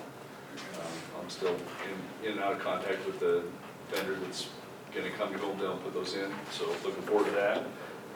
We do have an open position now that you guys approved me as chief, so if anybody out there knows of somebody looking to become a police officer, we also are willing to take laterals or entry level at this point. Our 2 cadets are still doing good at the academy, so we should have the first one back at the end of July and the second one at the end of August, which will help us out tremendously. we're looking to put together an active shooter, hopefully by the end of the month, if not the first part of July, depending on the school schedule. They have some contractors in there right now at the high school, so we're still trying to figure out what school would be the best to do that in. And so I'll keep you updated with that. If you guys want to come watch an active shooter, it's pretty impressive. I know the mayor's done it before, so it's always open to you guys. It's good for the students. We also have a public information officer training coming to Goldendale on the 20th and 21st, or 21st, 22nd. One of those, it's a 2-day training. It's open. Agencies from all around the state come to it, and so we host it via the contractor that does that. So other than that, things are still busy. Looking forward to summer, trying to get all the event planning done to have some good events this summer. So. Thank you. Thank you. Wish you every success. Noah, Goldendale Fire Department. Oh, Mike. So one of the things we've talked about several times is changes within the city of Goldendale and trying to have some park enforcement to help with some of the uses there, like overnight camping and that sort of thing. So we want to get those signs up. I mean, and I guess that's really important to me. Is a recent trip to Portland. It looked like a futuristic dystopian movie of some of the scenes you see in downtown Portland at this point in time. We see that creeping up. We see the Dalles more often, and so we just we work with Pat and we try and get the signage put up, which I saw some examples up in Yakima, which I can get some photos. The signs are ordered. Are they ordered? Yeah. Okay, so we just want to make sure we stay on top of that topic, issues with public restrooms, all that sort of stuff.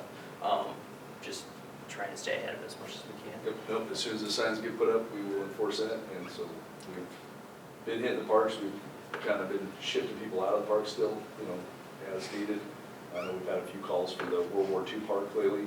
Kids get out of school, kind of congregate there. A few incidents, we kind of, with the kids coming out summer like that, we're preparing to get the kind of the riprap out of the parks. So far, they've kind of finding other places to congregate, but so it's kind of, we are on it. So It's awesome, I appreciate it. I know it's a challenging thing, but especially we look at investing in our parks and trying to manage the vandalism and everything else. We just want to. No, and I think with the parks grant that Pat was talking about, that'll help a lot to be able to redesign that so it gets more flow for us to be able to get in, keep people out of where they're not supposed to be. So. Consider that access as we work on that too. Yeah. Thanks, Mike. Noah, Goldendale Fire Department. Yeah, so the burn ban is in effect. It started this morning, I think it was. And so no burning in the city limits. What would it be? Klickitat DEM has some information on what you can actually burn in a burn ban. Or, I don't want to say that. Devices that you can have open fires and different things like that on the DEM website. Phil, is that correct? Yes. And just for information, that would be Zone 2, so our area, Rural 7's area, Centerville, all that stuff is in Zone 2, is now in burn ban, along with Zone 1, which is East County. So with the help of Phil, the fire department went after a grant for Legends Casino, $8,500. Phil, are we awarded that much or not? We were awarded that money for new AEDs and public education stuff. We're trying to look at doing some more CPR classes, stop the bleed classes, fire extinguisher training classes, different things like that. So that's all I have. Thank you, Noah. Any questions or comments for Noah? Just one. Your Honor. Yes. Well done on that fire at the bottom of Observatory Hill. Thank you, sir. You and everybody else was out there. Yeah, well done. Takes that, doesn't it? We'll go on to, next item on the agenda is the resolution, and this is resolution number 729, Shoreline Master Program. This is something that the council has discussed and approved in the past.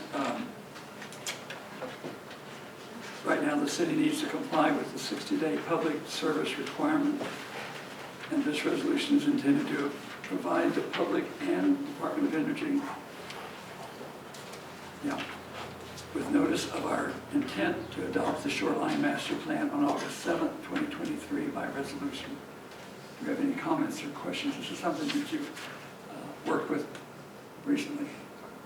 Right, and I can only assume that this shoreline master program comes into play with what we're trying to do down here at Econi or in. It's the master plan that's been in front of you guys earlier, and then this is the final draft. Department, we were actually hoping to get it moving quicker at this council meeting, but they haven't, Department of Ecology still hasn't gave us the final authorization to move forward. They're just in review, that's not a problem. It's gonna go through, it just, they haven't had time to get to it. So, the quick kicking the can down the road, we want to do a resolution so we can send them off a resolution and put it in the paper boat that it is our intent in 60 days to move for adoption on this. At that point, there will be a public hearing to take additional public comments because it will be in resolution form. That's why it's got to have a public hearing again. It's already been through one. And then after that, it will, after that resolution's adopted, it won't take effect for 14 days. Okay. Well, Mayor, I move to approve Resolution 729. I'll second. It's been moved and seconded to approve Resolution 729. Any questions or comments? I'm curious as to why Blanco Creek isn't within the city limits, isn't all part of the critical areas, the shoreline management area. The map, it shows just at the lower end of Blanco Creek. I don't know. Maybe is that something we can? Yeah, we can- Well, in my opinion, in the future, I don't know why we're double dipping, having our own shoreline management plan. I don't know why we're not piggybacking with Klickitat County. We're spending money duplicating work in certain areas. I would just piggyback on the counties in the future would be my recommendation and save us the time and headache. I like First, I would have to read their area, or their shoreline management plan, but yeah. Yeah, one is it's nice to have the local community fully, have full authority over that shoreline management plan. The other is the county's shoreline management plan is probably a lot more hotly debated with a variety of entities. And I don't know that we want to tie ours to theirs necessarily to get into that debate with a number of different agency and other interest groups. I think it's, like you say, Well, maybe this could be addressed when we have more discussion about annexation. right. That could play into changes too, because I was thinking the other thing about it, this update really has very few changes, and so future shoreline management plan updates shouldn't require too much expense to have it reviewed and No, ready this for renewal. was very minimal changes the last time. I think it's what, every 6 years? I don't know what the number I'm is. pretty sure it's every 6 years. If there aren't further questions or comments, we'll call for a vote on Resolution 729. All in favor? Aye. Any opposed? Thank you. The next item is report of officers. As far as the mayor is concerned, on this, we'll be setting a very strict time limit on presentations that will be on the document, so we're aware that we've done that as a council. 7 minutes or 10 minutes, but Mr. Holman's really long. I think it's useful, and he's quite an expert, but it was not something that anybody knew was going to take that long at all. I sure didn't. But we can do something like that makes sense, and then if they want more than that, they can explain what they want. That'll help too. We're going now to our city council, and we'll start with Andy. A couple things. Just I just want to wish the members of the LGBTQ plus community in Golden Dale and all of its allies a happy Pride Month. And second, congratulations to Mike. That's it. Phil. Yes, a couple of 3, 4 things. One is definitely really enjoyed the presentation, lots of information, but I think usually you get a meal with timeshare. I go for that. The other thing is, I think a couple issues bring up the question for a park committee meetings again. One being, if we had a skate park, kids would have a place to go skate other than the new gazebo. That would be a good plan. And then with the fire right on Northwest High, and at the park committee, we talked about the possibility of a trail system around Oldendale that would also be a fire line. There's been discussions and comments made in the past that Oldendale doesn't have that much wildland fire threat within the city, but it actually has lots of fields, so the park committee would be good to have and discuss those items together. Just a quick question.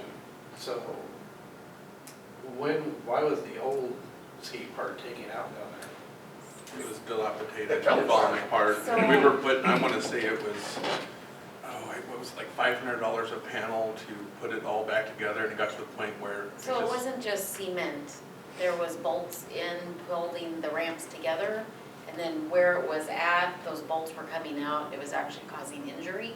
Was it, so was it metal? No, it was like a Plywood. wood, it wasn't, it was plywood, but it was some kind It's of. because UHMW, and there were screws hanging out. Yeah, They do make metal ones that actually hold up very well. Or just concrete would be. there was some, right. talked discussion about putting it back in, we just never did. Funding never happened, is what That happened. is, yeah. The intention was to replace it, and we've never been able to do that. Yeah. I think We should look at, concrete's gonna be more expensive than. It'll last. So. Yeah, and the thing is, we don't have enough to do for kids, right? So then it goes to the police department to deal with the lack of activities. We can see if we can get them to demo something, There you go. And then just for the summer. the other thing I just wanted to clarify, congratulations to Chief Smith. I did notice a discrepancy in the offer of employment. Just want to clarify, city ordinance notes that the police chief and the fire chief answer directly to the mayor, as opposed to how the letter is written. I think what we've done, as Pat and I talked about, is to add our city manager to that line of authority. Yeah, we would have to change the ordinance, which I'm not okay with. I like the unique agencies, but that's what is in ordinance now. What reason I felt we needed to do it is because mayors come and go with changes and all that, that's fine. That's always going to be the case. But the constant expertise and history is in the city manager. Well, That's why I wanted to go that way. I would say the expertise lies with the experts and the agencies, right? But we would have to change the ordinance and then call for a vote to see what the council agrees on. But that's not the case right now, so. Okay. Lana? Well, thank you, Mayor. I just want to compliment the community cleanup day this last Saturday. I think it went off very well. And in fact, I would like to make a recommendation, just myself make a recommendation, that perhaps next year that it would be a 2-day event. And that way you could stagger the volunteers and you know, so anyway, just an idea, but I think it went off very well. It was a great county effort. Yeah, it was, it really was, yeah, right. And then again, congratulations to Chief Smith, so that's all I have. Okay, thank you. Ally? All I got is congratulations to our new chief. Lauren? I'll defer to Steve for now. I want the last word here.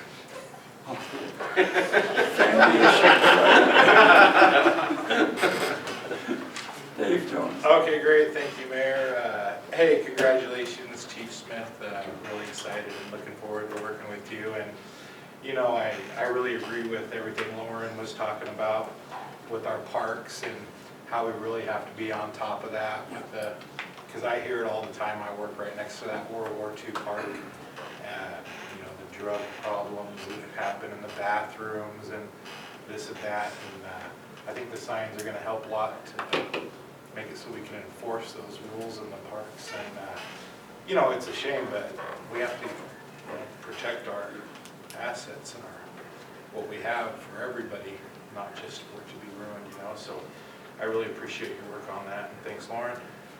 Thanks, Phil, for bringing up that Parks Committee. I mean, we did so much work on, and we spent so many hours in meetings to get that Parks plan updated. It'd be nice if we could get over the hump and get that done. So yeah, I'm on board with that, you know, whenever. Yeah, that's all, thanks. Thank you, Dave. Steve? One more note on the skateboard park. It was discussed, even when we decided to build one that isn't there now. And there was a lot of deliberation because of the material that it was built out of even at the beginning. And it pretty much proved itself to be not a good choice, But I'm sure everybody here has traveled around, seen, well, right down the river, Bingen has got a dynamite skateboard park, but it's concrete.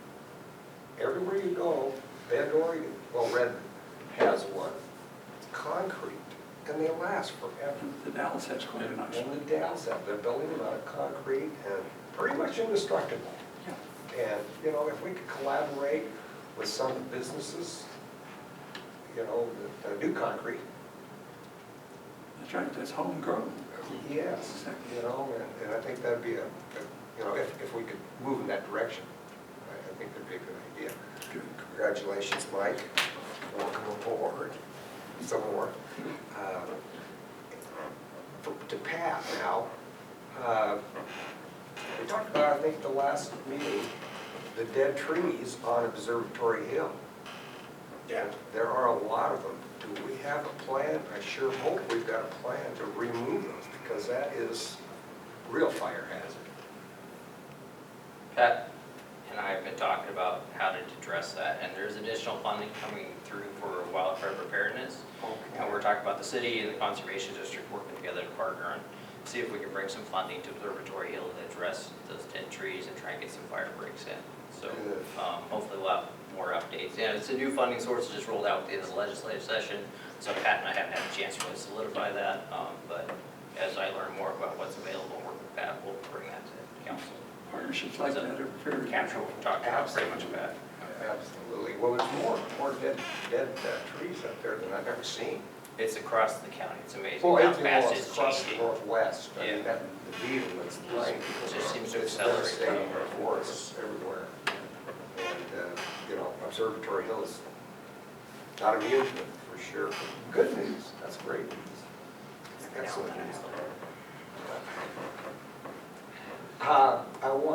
I would like an update on that 0.5% sales tax that was put into place 25 years ago to address our side streets. It's still in the budget somewhere, and it's been robbed over the years. Initially, if you look at the initial language, it specified that 0.5% sales tax is to go into a fund and be used specifically and primarily to address our side streets that aren't eligible for grants or whatever, you know, like Simple Drive. In fact, that's the first thing that happened, was it got robbed to help get the funding for the Simple Drive improvement. And over the years, I mean, this has been 25 years ago. And if that had been handled properly, that should be 0.5% annually. It's going to add up. But I'd like an update on who, you know, what's going on with that. Is that set for a certain term or period? Because I did some research over the weekend about sales tax and city sales tax for the local municipalities, and from what I saw from Gold Hill, we didn't have any local sales tax, which I thought might be a way to address some of these financial challenges that we're having, especially since we get so much influx from outside of town. So that the folks that are, tourism running through town or living outside of town can come in and pay that. I'd have to go back and, was it sales tax or ad valorem? We It's have- sales tax. We have 1 Tax. minute, and then we have to make a motion to extend the meeting. You only have a 2-hour time window, so just so you're aware. Well, like I say, it was 25 years ago. Get with me tomorrow, and I can talk to you about it. Okay. I have all the information as well. I have all the information on that as well. So it's. I'll make a That's motion part to of it. extend the We're meeting by 10 minutes. Second. Thank you, Jim. Right. And I stand corrected, right, 40% to fire. I would have to look at it again. It's 60 the streets, We have a motion on the 40 floor to extend the meeting by 10 minutes. All in favor? Aye. Approved. The ordinance doesn't present any specific streets or anything, it just says streets. And it's 60% to streets and 40% to fire department. Okay, I'd still like to see that original language because it was supposed to be specific for the side streets. So Because they aren't. I'm more glad to show it to you, I mean, yeah, we'll get it, I'm sorry. Okay, I think. I'd like to see the numbers as well as to that, how much is coming in and how it's being divided out. Yeah. All right. Yeah, I was just gonna ask if we could roll that document as well as other sales tax opportunities or, what we're allowed to do into the workshop for the next week. Yeah, good work, well. Okay, well, that falls into the 6-year street plan. Yeah. That I'd like to readdress that. I mean, I know that there was two projects earmarked for this year, and I know how it goes, probably won't get to them, but if we don't stay on top of it, we will fall behind. Yeah, we applied for funding, we just didn't get the funding, so. Well, and along those lines, I know I've mentioned it more than once, LIDs. Let's revisit the LIDs. They work well. We've done them, we've used them. We reconstructed all of Columbus and Brook Street with LIDs. I can get somebody here to bring us up to date on LIDs. They're not widely used anymore, but they're a good tool. They are good too. Okay, well, they've proven themselves locally. Ironically, my last meeting, there notes was about the tax increment financing, which is a lot like an LID. Okay. So I think we're kind of working towards making progress on that too. But it would be interesting to compare LID to tax increment financing Yes, it to would. see Yeah, there's which is new stuff maybe in the a last better 25 idea. years. LIDs have to be voted in by the public, Right. by super majority, Yeah. or the district was in, so. Well, I know one street probably would be an easy sell, but anyway, I rest my case. Thank you, Your Honor. Thanks, Steve. Pat, for report for city manager, do you have anything you? No, I kind of went through it all earlier. That's all. Good way to do it. I did have something there. Sorry, I was caught by surprise by the announcement by Roberto about the changes with the structure, so I lost my space. But I want to say congratulations to Chief Smith, You're right. and I want to say thanks to Dave for putting your name in the hat, running for mayor. I want to support you in that effort. And then we had a lot of comments about our meeting tonight, and I just wonder at what point maybe we get back to having in-person meetings only instead of this virtual thing that gets kind of complex with how we interact. I know other entities are going back to just being in person. I think if someone's going to come and present, that we borrow millions upon millions of dollars, that they can make the effort to be here in person. And I think when we lose our audio, we lose our visual. We're all craning our necks to try and see things. Maybe we need a second screen, but I think maybe we need to think about getting back to business as usual. And for those folks that want to come and present, they can make the effort to be here in person, so the communication is better. And as we make decisions as a group, like we are informed, it's face-to-face, communication is clear, and we're not making decisions based on someone's cell phone dropping out for 30% of the conversation. So I think that I feel that I'd like to get back to just in-person meetings. I don't know what the rest of your thinks, but I'm curious. That's what it takes. I think for presentations in person, but I also don't think we should get rid of Zoom because there's some people that at home that want to listen to the meetings. We've had more people listen to the meetings and watch it on YouTube than we've ever had in the last 3 years. Yeah, the YouTube's a So, great I mean, resource. I think it's important to keep the Zoom there, but for presentations, yes, they should be in It person. should be in person. That's the way to modify it. Thank you. Okay. That's good that worked out. I think it's a very good suggestion. Anyone here for public comment? Guy Terrio.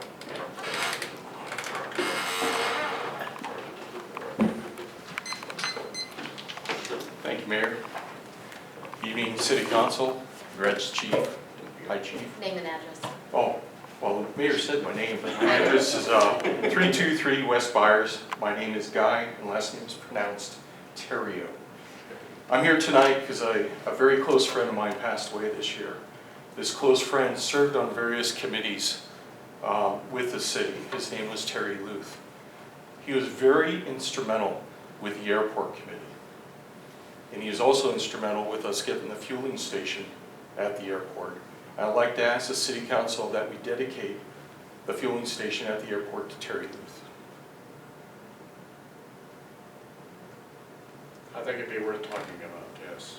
Okay. Also. And his son is, I'm still in connection with his son, who's a Command Master Sergeant with U.S. Army up at Fort Lewis. And I'm sure I can get him involved with any of the dedication or anything like that. So, and he'd be really appreciative of it. So, and I'd help out with helping to design the plaque, knowing Terry and his son too. So, I'd appreciate that if you consider that. Okay. That's it. That's all I have. Well, I know a guy that I wish Terry could have seen what we've been doing. Exactly. Yeah, it was a shocker. It was a major hole in our lives. Yeah, right. The loss of Terry. I was there when they actually pulled the plug, so it was really hard. Well, yeah. So yeah, major loss. But can I ask just, Mayor, one other quick question? Briefly, you were on the council when we talked about cemetery or? No, I was not. Not, you mean the one out here? Yeah. No, I was not. You weren't? No, I've been gone for more than 4 years. Okay, well, I apologize. then. Yeah, that's okay. No, Okay, I no. apologize. I thought you were. I did 8 years, not 12 or Okay, 16. okay. That was enough. Been there, done that. Right now. That's it. All right, that's it. Thank you very much. Okay. Thank you guys for your time. Thank you, Terry. Anyone else for public comment online? Theon Wheeler online. Pardon? Theon, go ahead. Theon? You have to unmute. You're muted. There you go. Yep. I just wanted to join in. Wow, what an interesting meeting tonight. I was not expecting the Kirby salesman of financials to join us, but there's a lot of information over there. I can assume. I just wanted to say that, yeah, the cleanup, I wanted to talk about the city cleanup. I kind of got cut out, like similar to what Lauren was just saying. I've been cut out of this meeting multiple times during this Zoom, and so I'm not sure how we can do better with that without trying to bring in more 5G radioactive technology into our town. I hope that we're not going to go in that direction. But anyhow, thank you all so much for everything that you've been working on, and I hope to continue everything that you've been working on, you know, as a city council member. Thank you, Anyway, Theon. that's all I say. Appreciate it. Roger, did you have something? Yes, I just wanted to say, I really hope you don't give up the Zoom because you put a dangerous guy, me, on the road back and forth every city council meeting. So, think about that. Yeah, it seemed like the consensus was to use it for Zoom, for people to watch, but for presentations, it would be in the room. I think it would be better for the visitors if they were together. With that, we know the comments, we call for adjournment. So moved. Second. Moved and seconded, all in favor? Aye.